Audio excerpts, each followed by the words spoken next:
You know the feeling when you've been hearing about the country for so long, writing it on your bucket list year after year, until one day you finally arrive. 90% of the country is mountainous, a place where I've encountered more horses than people. Welcome to Kyrgyzstan.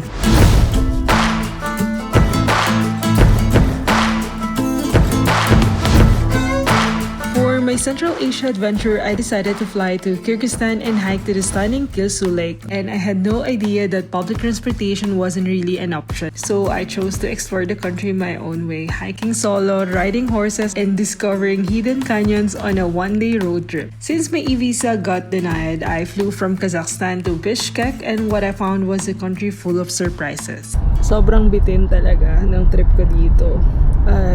Medyo pagod na pagod ako dahil sunod-sunod yung days natin, and since na-reject yung visa ko sa Kyrgyzstan, kailangan natin mag-plane.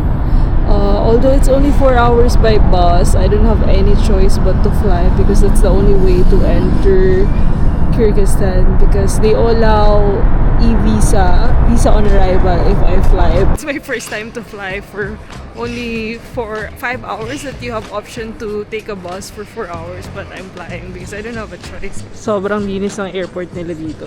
Very classic.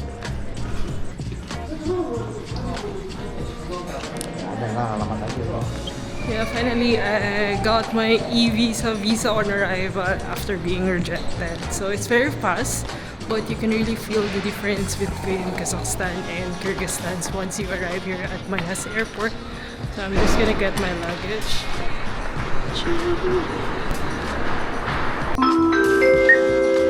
Passengers on air traffic flight YK 959 to Moscow.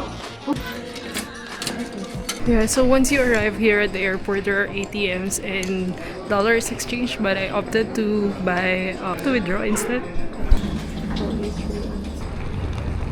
There's some chicken dito, then plov. Yeah, I found a local restaurant here and they have like karinderya, so it's nice to kind of experience. Home tour. There's a bed. Toilet. Yeah, so for the past few days, I was just chilling around here in Bishkek, planning for the next few days and editing videos, and yeah, I decided to transfer to a private room. Yesterday I was just in a dormitory, and yeah, now my friend is coming, so we're gonna be staying here together. Yeah, I haven't started my adventure here, but I think we're just gonna chill for a while here in Bishkek and then start adventuring. Yeah, I can't wait to explore Kyrgyzstan, and see you in the next one. Wow, so it's my birthday today and I decided to go around Ala-Archa National Park, and it's the nearest place to wander around here in Bishkek, and you can see around, like, I like their city. Like, I'm just here at the Alatu Square. You can walk around here. It's so nice that they have this massive building. Like, you can really see the architectures around. I'm not in dito compare sa Kyrgyzstan, like compare sa Kazakhstan. I think it's really totally different vibe once you arrive here in Kyrgyzstan. Like, it's a totally different country, so you can really see the difference between the two. I'm just looking for the bus stop. I cannot find it. I'm taking a bus now going to Ala-Archa. It's I think 45 minutes away. Just took a bus here at the park. So bus number 1 to get there. I don't know, I don't have much expectation. I haven't studied the month, but I think it's gonna be around 2-hour walk. And it's nice because I met some locals here without a tour guide. Without a tour guide, look at this city. I started at Ala-Archa National Park, one of the closest attractions to Bishkek, accessible by bus number 1. So this is the entrance. It's very developed now. Like, you just have to pay 200 soms and I'm already here. And we're gonna take another bus to tour around the national park. Nice to meet friends from Kyrgyzstan and Korea. Yeah. 안녕하세요. 안녕하세요. Salam. There are different trails if you're gonna walk around here at Ala-Archa National Park, and usually you can just do it for day trip, like half day tour.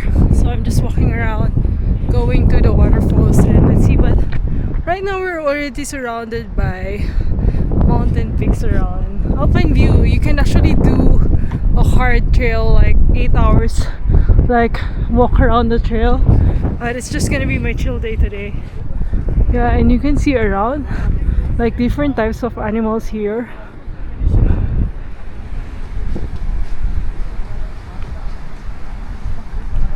"30-minute walk." We're gonna reach the gravel road already going up. I think there's a intersection from here going to the other side, which is the more recent area. This is kinda pushing me to the right direction. Wow. So the vibe here, it's kind of like lower Pisang in Nepal, but di mo na kailangang bumiyahe ng malayo. And I'm really surprised because sobrang daming hayop around. Like they call it Pika. So I'm just following them up through all trails and it will lead me somewhere like 1 kilometer. And it's really safe here even I'm hiking alone. I haven't seen anyone walking around this direction. So they're now building a cable car here. So I think in the next future there will be cable car. After 2 hours of walking, kaya naman pala siya ng sasakyan. So they're now building a A-frame here. They widened the road already to make it accessible for the tourists. Yeah, but there are many different trails here. I'm just gonna do the short one. I actually don't know where I'm going. I just wanna walk around today. Look at this, I'm really surprised. We're now surrounded by big mountains. It's 2 p.m. and I just want to go outside. You can still go up like 3 hours. I already walked 2 hours and now I'm heading back to Bishkek because I have some work. I didn't finish the trek and decided to hitchhike back down to the entrance.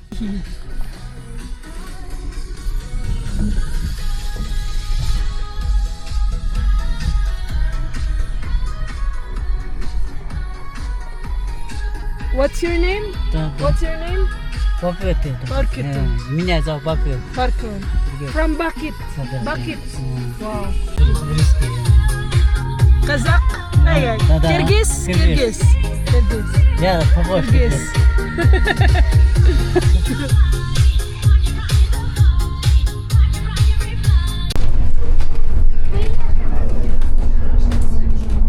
Yeah, this is the other side of Kyrgyzstan. Aside from the typical mountains, they also have like stalls, cafes. Good morning. Antok pa ako. It's early in the morning and we decided to just hire a guide because we can. So we're doing a private tour right now. I don't know. I don't have much expectation. Pero I think maging worth it siya because it's a private tour. So kami lang yung laman ng sasakyan.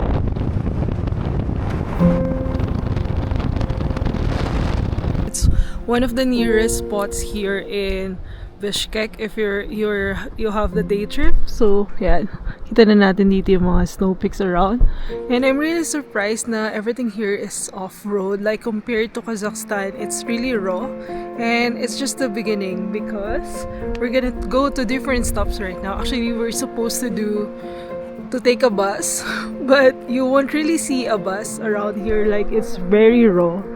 Yan, kita nyo naman. Sobrang lawak nung mga kagubatan. So yan, dito kami dumadaan. And good thing we have a car right now. Because I don't know how we can do it if we don't have a car.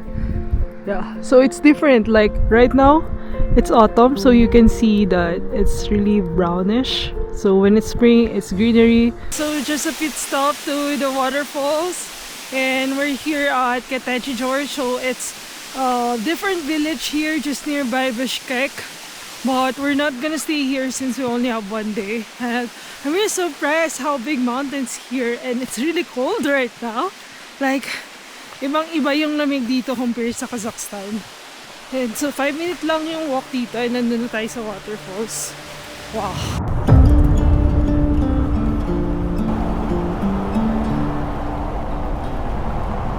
The next day, I met my Filipino friend Dessa and we rented a car to roam around Kyrgyzstan. This is our second stop, Kok-Moinok, and I'm really surprised about Kyrgyzstan because along the road, it's really diverse. Like we see mountains, we see deserts, and now we're just gonna go around the canyon. So this is Kok-Moinok, and used to be a mountain, but then because of the rain, it turned out to be like this. And it's gonna be a huge area, and it's about 3 hours to explore, but we're just gonna check out some specific part and let's see. Woohoo! Introducing Dessa. Hey, hello. What are you wearing? I'm wearing this top-tech from Yeah. Ah? What's your base layer? Wow. Parang ako nasa national park. It's my first time to actually see this kind of canyon. Kapal ng mga bato. Kyrgyzstan is so tiny on the map, but who would have thought that Kyrgyzstan has this kind of canyons?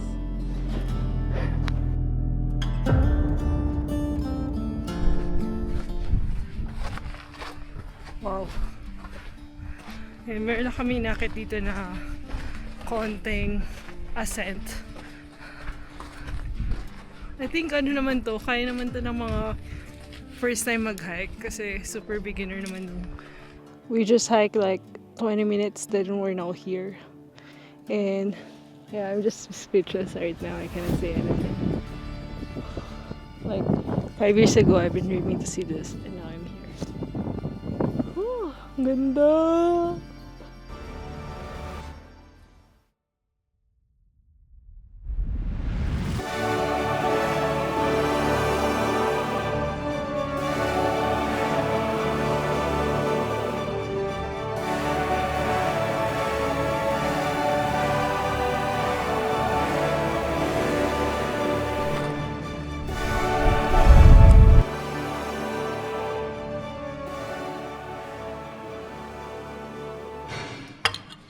Pwede na ako mag-one month.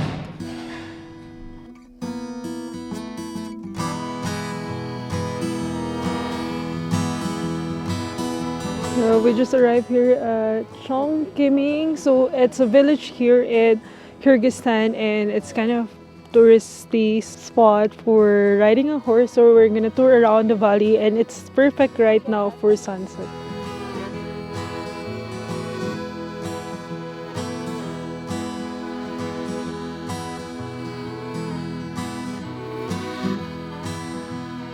We arrived late at Chon-Kemin for horse riding, one of the most famous spots in the area. The horses were already tired. So our dream horse riding experience turned into something different. Still, it felt incredibly dreamy just to be there and experience it. I think ito yung pinaka-favorite experience ko dito sa trip na to. Yung makita mo lang yung sunset. And kami lang talaga yung tao dito. Parang mas marami pa yung bilang ng mga kabayo. Hello. Ayun nga lang, make sure maging ready kayong maging adventurous kasi kami, kahit adventurous na kami, medyo sketchy rin yung kabayo. Like, ayaw niya sumunod. So, since gusto lang talaga namin mag-sunset tsaka mag-horse riding, ayun, gina-guide na lang kami. Ang mahalaga, we're having fun!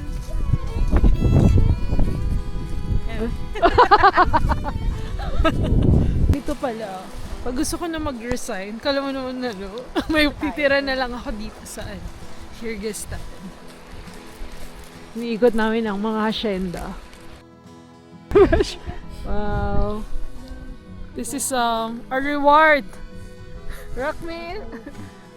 This? Нет. Met? Like this? This? Good! Нет.